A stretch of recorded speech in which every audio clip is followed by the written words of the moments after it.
Hey guys, what's up? I'm CJ and welcome back to my galaxy. Today we're talking about Camp Cretaceous Season 5. These are my notes. There's a lot of episodes to this. There's 12 and I have 6 pages worth of notes. I showed you not the full extent of how many. It's not working, but I have a lot of notes here we're working with. So, Season 5, I actually really liked the entirety of the wrap-up for all of it. But we're going to go episode by episode and what I thought and things I noticed, like parallels with the movies and everything that happened, basically. Alright, episode 1, Reunited. It starts off with the cliffhanger that season 4 gave us, with Kenji's dad finally coming into the picture. He's in charge of Manticorp, he's the CEO.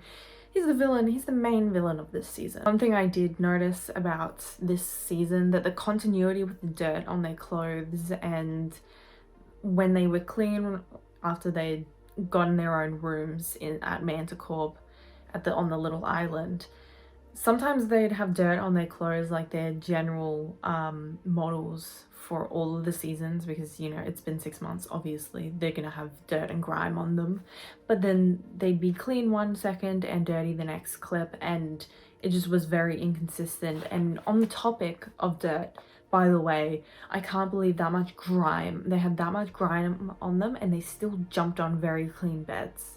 That's disgusting. And thank God Kenji and Brooklyn are a little less cringe this season. I think episode 1 was a good introduction to the whole season. It was a pretty basic episode. It just essentially sets up Kenji's dad being corrupt and Kenji being manipulated by his dad, and that Kenji's dad bought Sammy's family's farm and using that manipulation later. Episode 2, the final test. A lot of this episode is just Kenji setting up a date for Brooklyn, and Brooklyn, Darius, and Ben skipping out on the date to go and find information on why Manticorp is still corrupt and how corrupt the whole thing is and what the island is really about. It's a lot about Brooklyn just wanting to find secrets and expose them. I love that Sammy and Yaz are so obsessed with Kenji's and Brooklyn's date that they help him set up, and Kenji is like, it's like this chill date, and he knows that Brooklyn's favorite color, despite what people might think, is actually yellow. That's so cute. This episode also has the arrival of investors, which comes in handy to know later. It definitely comes in later for other things. The whole thing with Brooklyn, Darius, and Ben, although being stalked by velociraptors, they get trapped and Brooklyn can't make it to the date, for Kenji's date, even though they're like stuck on the same island. Bizarre, but you know, it is explained in the show. I found it not that exciting because you know they're gonna die. Not die. What am I saying? You know they're not gonna die because they have very heavy plot armor in this show, even though sometimes the Camp Cretaceous creators like to push the boundaries of who they can kill sometimes. The only time the campers die is in the interactive show. Just overall, Kenji is a hopeless romantic, which is absolutely adorable. It really shows a little bit more of his humanity and the contrast with morality, with looking after dinosaurs, but Kenji's dad is like, they're animals, sell them, make them fight, or whatever. Episode 2 also ends with Darius's brother Brand finally leaving with the camp counselors. I don't remember their names, didn't write it down apparently, and he leaves to go rescue the campers from Isla Nublar, but they're on the Manticorp Island now, so they're kind of going somewhere that the campers aren't there, and we know that, but there's another plot line added. Episode 3, Battle Lines. Kenji essentially betrays the campers, or the camp fam, his camp fam, from this point forward, which is really sad. He's on his dad's side now, and Campers are all devastated. This episode also includes a lot more of the investors, and they essentially bring back the control chip that's introduced in season 4, where the dinosaurs are essentially controlled and the billionaires test it. These, I think they're representatives of the billionaires, of the investors, and they essentially test out the controls. Like I said before, the creators of this show like to push the boundaries of who they can kill and how much violence they can show on this kids show.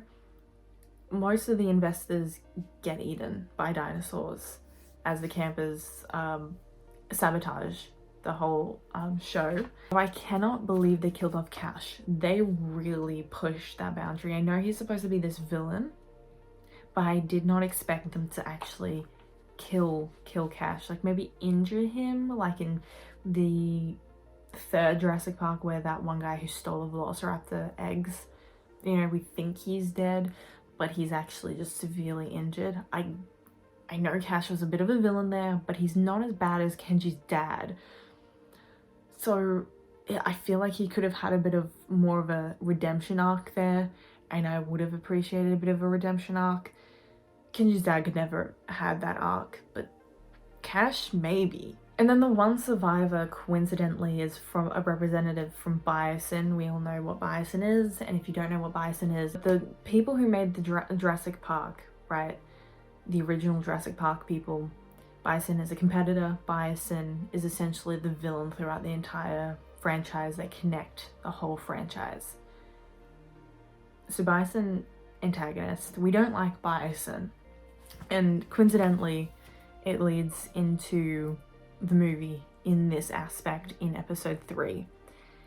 And personally, and I don't know if I'm missing something that maybe confirms this theory, but personally I feel like the control chips for the dinosaurs were the inspiration for Jurassic World. In Jurassic World, we're essentially told that there's one scene where the Triceratops are essentially controlled in a way, and they chase Owen Grady in an entire scene. So I personally feel like the technology there would have been taken from inspiration from Manticorp in the way that it connects the storyline and the lore. Episode 4, Evasive Action. Episode 4 is essentially where the plot lines start to split off into different episodes. They start going back and forth between episodes. Like the plot line, Brooklyn, the campers, Darius. Okay, let me list them all off. Brooklyn, Darius, Ben, Sammy, Yaz are in one group. And then May, Kenji, his dad, the investor, all go to Isla Nublar, the original site of Jurassic World and Jurassic Park. This episode has a lot of back and forth between how the campers feel about Kenji's betrayal, Brooklyn and Darius being really... and they don't know how to express their feelings properly. And you know what? Fair. They're teenagers. A lot of teenagers don't know how to express emotions properly. I like that Sammy and Darius are now one of the duo. You know, sometimes they will split the campers up into different duos, trios, different types of groups to show the dynamic between each of the characters, and Darius and Sammy are one of them in this part of the episode. Even though they don't interact too much, they do, because, you know, at this point the campers, they've all interacted with one another. We have seen a lot of the different dynamics in the group in this last season, but Sammy and Darius do find a new dinosaur at some point, and at this point, and it's what I believe the Nothosaurus. It's like an amphibious dinosaur. Coincidentally, the Darius's brother Bran's group ends up, once again coincidentally, at Isla Nublar at the same time as Kenji's group does. Wow, I wonder how they're gonna find the campers this way. How is that gonna happen? One thing about this season that I'm mad at is the underutilization of Ben. We love Ben. Ben is my favorite character. I love the dynamic between Darius and Ben, and I know we already had those dynamics in previous seasons, but I wanted to see more of that, and we didn't really get that all that much. We got a lot of Kenji's and Darius's relationship, but they just underused a lot of Ben's character. And the only time we really see him in this episode properly is when he's mad at Kenji. And then we have a new plot line as what is causing the earthquakes. Episode 5, Shaky Ground, continues the earthquake plot line. And poor Toro has the control chip now, and Kenji's controlling Toro throughout the entirety of... until he pretty much leaves Isla Nublar and they destroy the brain chips. Kind of feel sorry for Toro. I know Toro was supposed to be kind of a villain in earlier seasons, and Toro was going to kill the campers, but like, you know, the whole theme of humanity and morality against animals and dinosaurs in the whole Jurassic Park franchise, it's getting to me when it comes to Toro now. I also cannot believe that during this whole earthquake plotline, the creators trapped Kenji under this like rock, under these rocks. That's the only way I can describe it. Like a landslide or something happens, and then the only way Kenji gets out is because of Toro, because Kenji's dad abandons him to preserve his own life, which is foreshadowing of how he's going to react later in the season and later episodes. But it makes me so sad that his dad literally abandons him. Like, how, I can't believe that happened. But once again, it really easily, because it's a kid's show, it easily separates the villain, like the antagonist, the protagonist. It's your typical villain versus hero dynamic that kids can easily understand in that area. Towards the end of this episode, we kind of get a little bit of an emotional moment between Brooklyn and Darius, and some of the scenes with Kenji's betrayal and their emotions seems kind of forced, but I do like this particular scene because I can see it in a live action. I can totally see them casting, you know, the original voice actors for a live action of Camp Cretaceous. Even though they won't do it, I at least I highly doubt it, and I don't think they should, but I can see this particular scene in a live action sort of sense with more tension and action that they use, those sort of themes that happen and are used in Jurassic Park and Jurassic World. On to episode 6, Out of the Pack. At this point when I was writing notes, I couldn't remember the name, but it introduces another villain who is also the villain in Jurassic World Dominion. I didn't remember his name. I will mention it later in this video. I definitely thought he was completely unimportant at this point. And of course, this guy, he wants a velociraptor, and we all know how that's gonna work out. Velociraptors are smarter than us, and that is one thing that stays consistent in this entire franchise. Finally, Bumpy is back as also in episode 6, which is brilliant. Of course, we needed to get Bumpy off the island in some way, because we all know what in Jurassic World, the second Jurassic World, we all know what ends up happening. What I loved was the parallel as well to both the first Jurassic Park and Jurassic World Dominion. They connects Camp Cretaceous to this. You're probably asking what connects them. What do you mean, what connects all of these people, all these movies, not people? The shaving foam canister with the dino DNA in it. I love they added that little tidbit into Camp Cretaceous, and then they also added it into Dominion. We love our cute little parallels with the franchise, really telling us how they're all connected. One quote that really stood out to me was from May talking to Kenji. Kenji, he shouldn't have to be making your father money to buy his love. And it might have been obvious to me, but apparently it wasn't to Kenji, because he looked genuinely so shocked in this moment when May tells him that, and they just skim over it. In a way, they just cut away from it, and Kenji's dad suddenly appears, whatever. It shocked me that he was so shocked. This episode ends with a compy death. As violent and as morbid as this is, I love a good compy death, because compies are the most unexpected death. They're such small dinosaurs that you don't expect it to happen, but it does anyway, and if there's enough of them, they'll overpower the character, and this happens for the first time, I believe, in the second Jurassic Park, and you know what? It's iconic that it happened again. It's morbid, but good for you, Camp Cretaceous. Next is episode 7, The Leap. This episode is essentially just the campers and them creating a watering hole to bring all the dinosaurs to and essentially save them from Manticore, keep them safe so they're all in like one little area. Although most of this episode is also about Yaz and Sammy romance, and I think we need to talk about Yaz and Sammy romance because that is some great lesbian queer romance.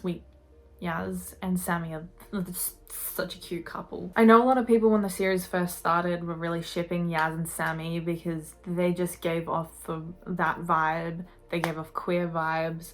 And you know what? Kudos to the Camp Cretaceous creators who really just went for that representation, even though it's a kids show and a lot of people are going to be against that sort of representation. But you know what? It worked out.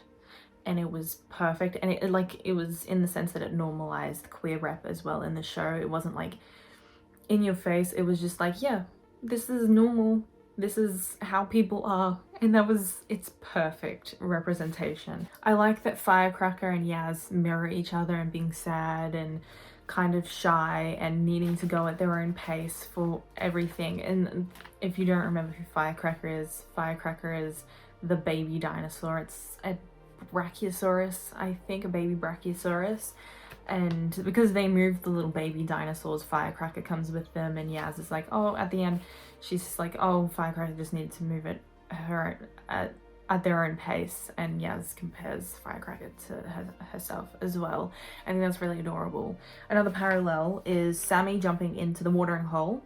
She makes them the watering hole for the dinosaurs on her own, which is like a whole different thing, and I don't understand why she was on her own for that. It doesn't make any sense. But I feel like it's a direct parallel to the first Jurassic World where the boys jump into the waterfall area and when trying to escape the Indominus Rex. I don't know if they did it on purpose, but it feels like a direct parallel, and I liked that it's a little bit of a comparison. Even though she's not trying to escape dinosaurs, she's just jumping in for fun. Episode 8, Clean Break, cuts back to Kenji's group. In this episode, Kenji goes from wearing his suit to his regular clothes, what his model is normally like.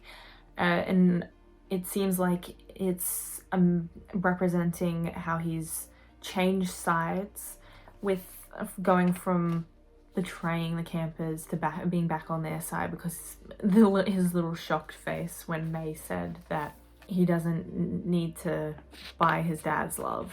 Episode 8 is also when I realized that the villain guy in Jurassic World that is introduced in Camp Cretaceous as well is Dodgson. Dodgson, I think he'd be the CEO of Biosin, right? And I thought, oh, I know that's the guy from Jurassic World. He's kind of the main villain guy. We don't like him.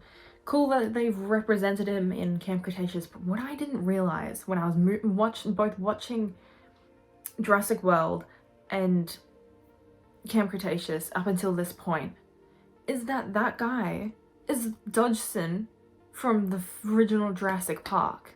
And I don't remember what his name is, but the computer tech that takes down the security in Jurassic Park, he gets eaten by Dilophosaurs, right? The computer tech was hired by Dodgson in the first Jurassic Park. He's the one that's like used the shaving foam thing to collect the DNA, right? And this is also where Dodgson finds the shaving foam again, and we see that he has the little souvenir thing in Jurassic World Dominion. But I didn't realize they were the same person.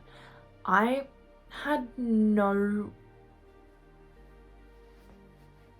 It was a complete shock to me that it was the same person. Like, they recast the guy in Jurassic World, but I missed something in the lore somewhere that I didn't know it was the same I'm just amazed that this guy is also one of the connecting factors in the entire Jurassic Park franchise, because he's Bison, and no wonder he gets the same Dilophosaur's death at the end of Dominion. Obviously. It just makes the ending to Dominion so much better now. I can't believe it took me that long to realize. This is also the episode where Kenji discovers Bumpy's been captured, has a brain chip as well to control her.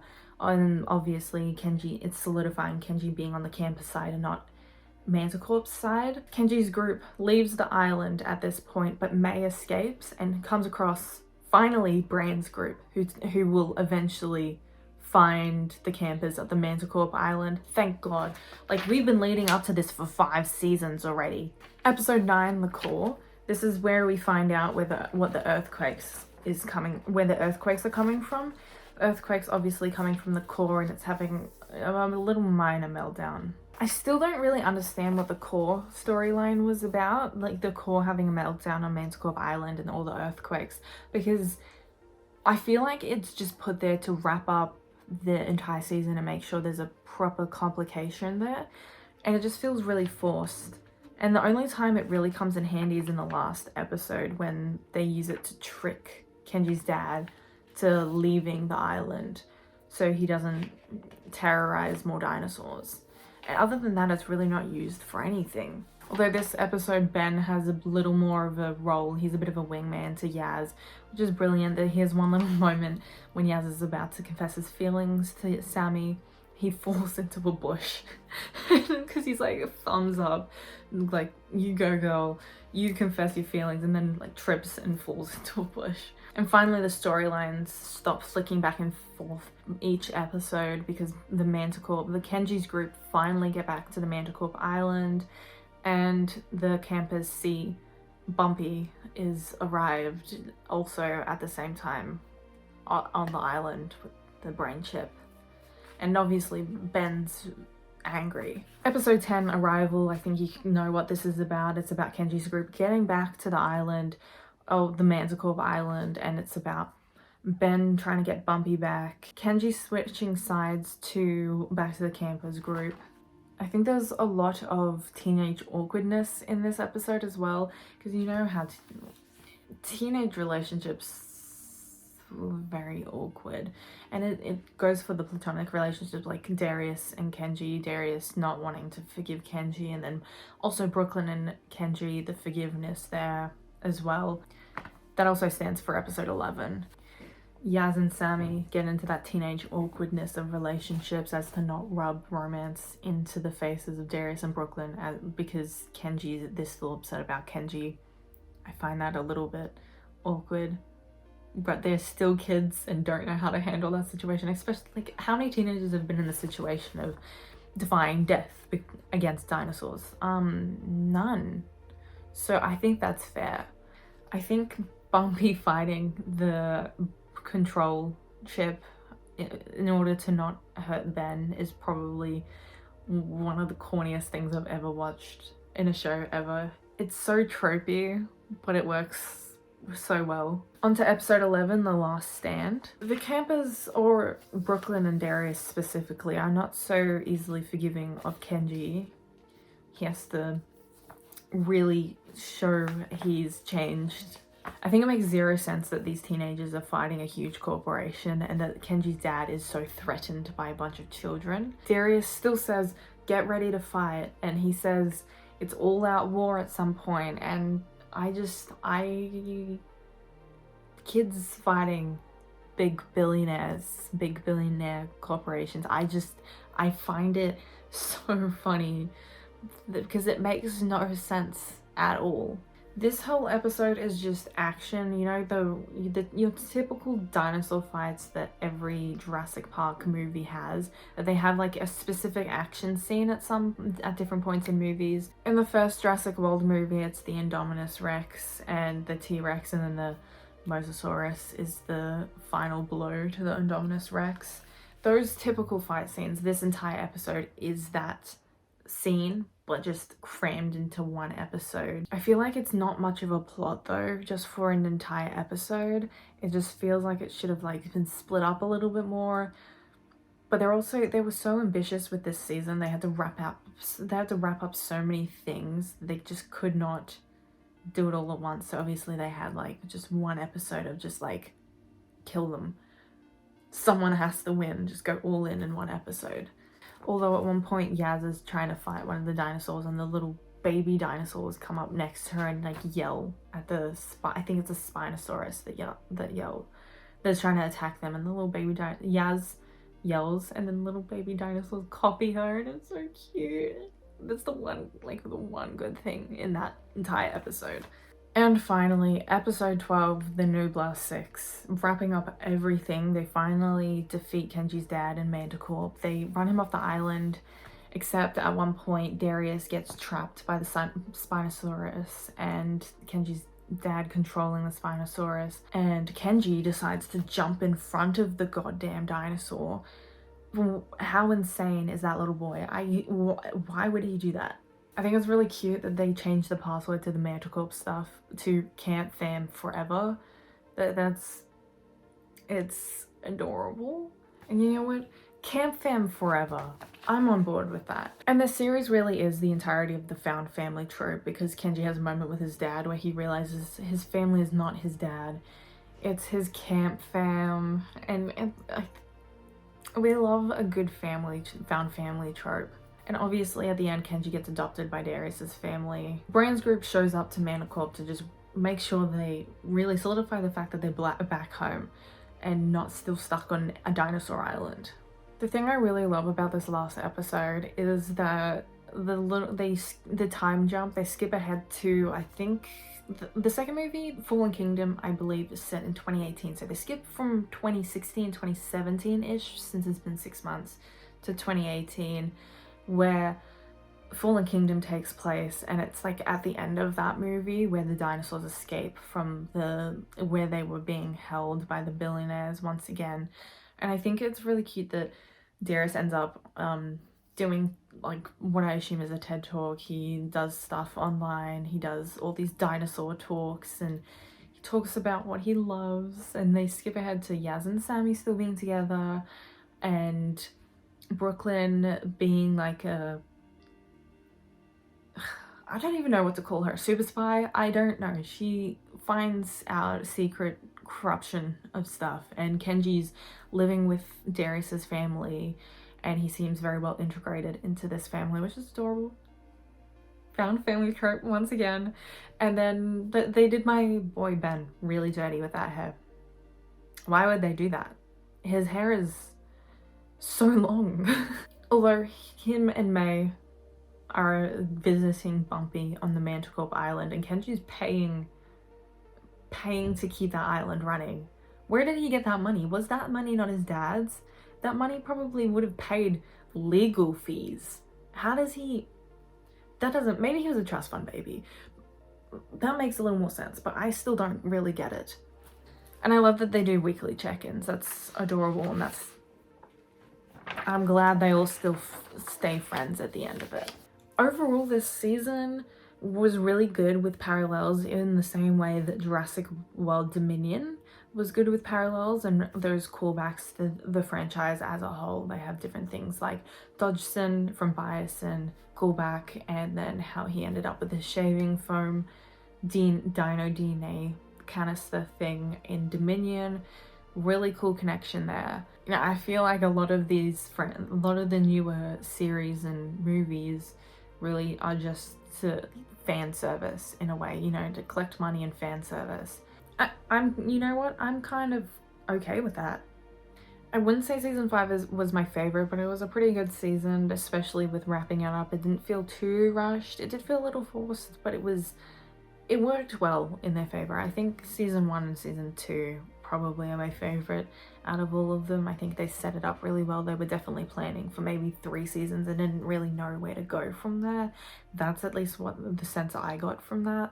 But that's all I will be talking about Camp Cretaceous season 5 for today. If you liked the video, please like and subscribe. I really appreciate it. I post every Monday, Wednesday, and Friday. Friday is everything films. Wednesday is everything books and reading and writing, not books. And Mondays are anything video games at the moment, where you have Minecraft Mondays. Once again, I hope you enjoyed the video. I have been CJ, and I'll see you guys in the next video. Bye!